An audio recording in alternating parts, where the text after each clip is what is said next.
We've all heard legendary stories about children being dutiful to their parents, but have you heard about a mother and father who remained devoted to their son for 20 years while he was in a coma?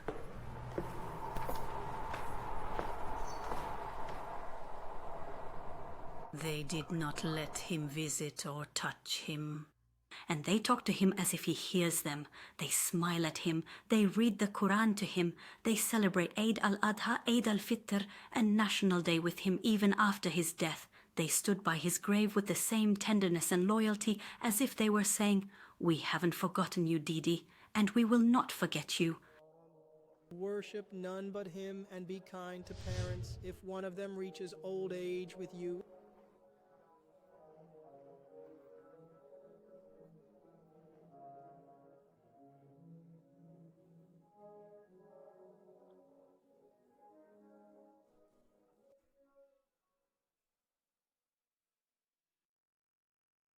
Welcome. Today we will tell a story of the greatest stories in history that instill the meanings of loyalty, mercy, and faith. A true and deep love story between a father and his son. Before we start our story, please don't hesitate to subscribe and support the channel. Prince Khalid bin Talal bin Abdulaziz was born in the year 1962 AD. He is the third son of Prince Talal, the son of King Abdulaziz, the founder of the Kingdom of Saudi Arabia. May God have mercy on them. His mother is Princess Mona Al-Sor, daughter of the first Lebanese Prime Minister. May she rest in peace. His siblings are Alwaleed bin Talal, the well-known businessman, Turki Abdulaziz, and Sarah, the wife of Prince Al-Jazi, daughter of King Saud bin Abdulaziz. His children are Alwaleed, may he rest in peace, Saud, Mohammed, and daughter Nouf. Prince Khaled bin Talal previously held the position of chairman of the board of directors of Solidarity Saudi Takaful Company, and he is a major honorary supporter of the Saudi Al-Hilal Club. His eldest son is Alwaleed, may he rest in peace, and they like to call him Didi. Alwaleed became known in the Arab community as the Sleeping Prince due to his long coma that lasted 20 years. In our story today, we will also call him Didi, as his parents prefer, who, thanks to them, people pray for them and their son, and they allowed everyone to follow and share with them Didi's story, with all its pain, lessons, and resilience. Prince Khaled is known for his religious devotion and commitment to praying with the congregation in mosques. His traits include being very cautious, careful, and committed. Didi was born in 1989 and grew up under the care of his parents and siblings. He was sensitive, active, and close to everyone around him. He was a leader at his school, with his friends, and even at home. Didi was very social and had a large number of friends and acquaintances. He inherited a love for sports from his father and had a football team that he formed, practicing on a field at his home. When Didi turned 16 years old, he loved cars passionately, like many young people his age. One day, he agreed with his friends to go to the desert and asked his mother to give him his aunt's car, which was parked in the garage. But his mother refused because she hadn't gotten permission from his aunt. So Didi went and rented a Hummer and went out with his friends towards Al-Adariya, which is in a desert area called Al-Thumama in Riyadh. On their way, the tragic accident occurred, causing the car to roll over several times, and Didi was thrown from the sunroof and landed on his head. His friends came out of the accident unharmed, and Didi also did not have a single drop of blood.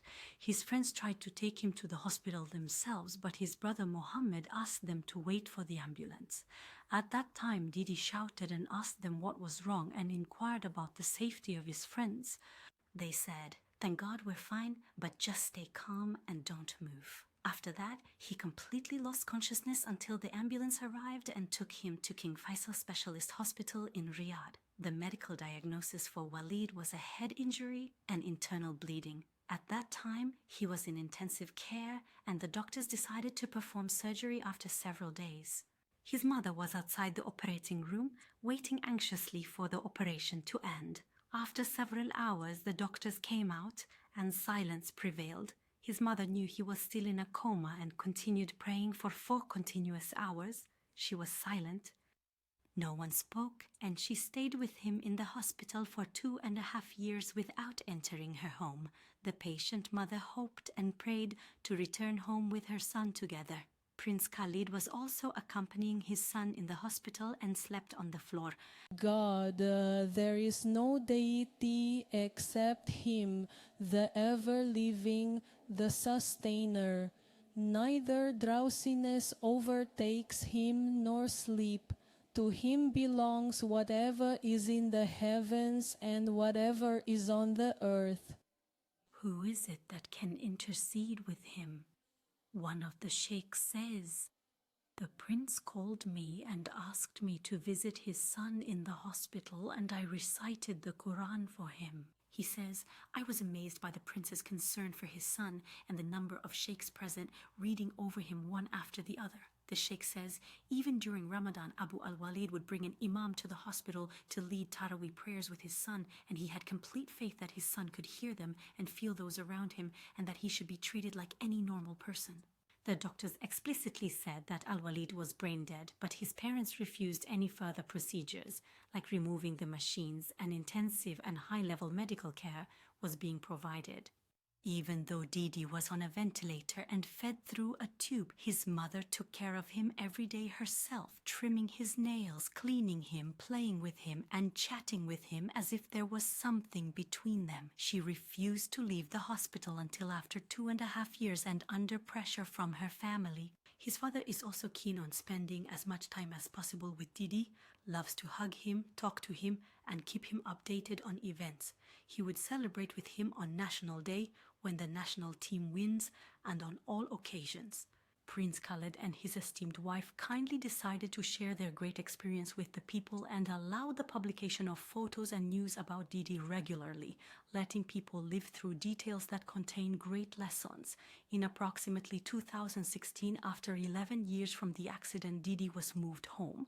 He spent several years and then returned to the hospital. His mother says that when she was upset with his brothers, she would tell Didi, "Get up and see your brothers," because he was the one who could calm them down. And his mother would take his hand and place it on his head, saying, "My dear Didi, see, there's nothing wrong with you, just a small wound on your head." Prince Khaled used to tell the doctors that his son is alive, and if God wanted him to die, he would have passed away in the accident. He wanted him to be treated as if he were among his family and loved ones until God decrees what is destined. He refused the diagnosis that Didi was brain dead. He would say that they are sitting with him. Sometimes his blood pressure would rise while they talked to him, and sometimes he would move some of his limbs. And all these things are an indication of his feelings and emotions. They would open the curtains for him during the day and turn off the lights at night, talk to him, read to him, visit him as if he were conscious. Prince Khaled exerted all his efforts and resources to provide the best services and medical care for his son, Alwaleed. And he brought many doctors to monitor his condition. Anyone who thinks dealing with Alwaleed's condition for 20 years was easy is mistaken. Prince Khaled and Princess Al-Jazi lived for 20 years between the hammer of pain and the anvil of hope. Every day they saw Didi in front of them, breathing with his heart beating and all his organs intact, but his eyes were closed and he did not speak. And yet they continue with steadfastness, prayer, and hope that never ceases. Imagine living for 20 years, waiting for your dearest child to return to you. You are sure he is alive, but you cannot talk to him or hear his voice. You feel like he's suspended between heaven and earth, and you're powerless to help him. You don't know if he will wake up or if he will remain in his coma until he dies. You enter your house and see him in every corner, imagining him with you in the car, in the restaurant, and in the stadium. You can't look at his childhood memories, video clips, or photo albums. Sometimes you feel he needs something or wants something but can't speak. You try to offer him many things at once, hoping one of them is what he wishes for and makes him happy, while you sit by his side talking to him. If he moves his finger or his breathing increases, you immediately tremble and your heart races, preparing yourself for the shock you wish for, that he surprises you and wakes up saying, "Dad, I missed you." These feelings, no matter how we describe them, can only be truly felt by those who have gone through the same experience. Alwaleed says, "I learned not to fragment and remove the words I wish or if only from my vocabulary. My relationship with God Almighty has become stronger, and I have come to love giving to my community more than before. And I have a desire to contribute to the expansion of the mortuary at the hospital. I intend, along with Prince Khaled, to contribute to the establishment of a hospital and a specialized center for the care of coma patients or long-term cases." On the 19th of July 2025, Didi passed away at the age of 36, having spent 20 years bedridden. He would listen to his father and mother, waiting for them to come every day to tell him what happened. They would inform him of the match results and read the Quran to him. Even after his death, his father still visits his grave and greets him with his hands. After my father's visit to my grave, he wrote this letter to Didi's loved ones. My brothers and sisters, may God protect you, peace be upon you. During my visit to my beloved Waleed, may God forgive him and have mercy on him. I reached your son and brother Waleed, your love, messages and prayers on behalf of myself, Waleed's mother, his siblings and his family. I offer you my prayers, thanks, appreciation and gratitude. Didi has passed away, and millions of people around the world followed his story and pray for mercy for him, that God compensates him with paradise and that he becomes an intercessor for his entire family. All this is by the grace of God, and then thanks to his parents. Congratulations to his parents for this great generosity from God Almighty in choosing them for this trial, and congratulations to them for this unparalleled success and achievement.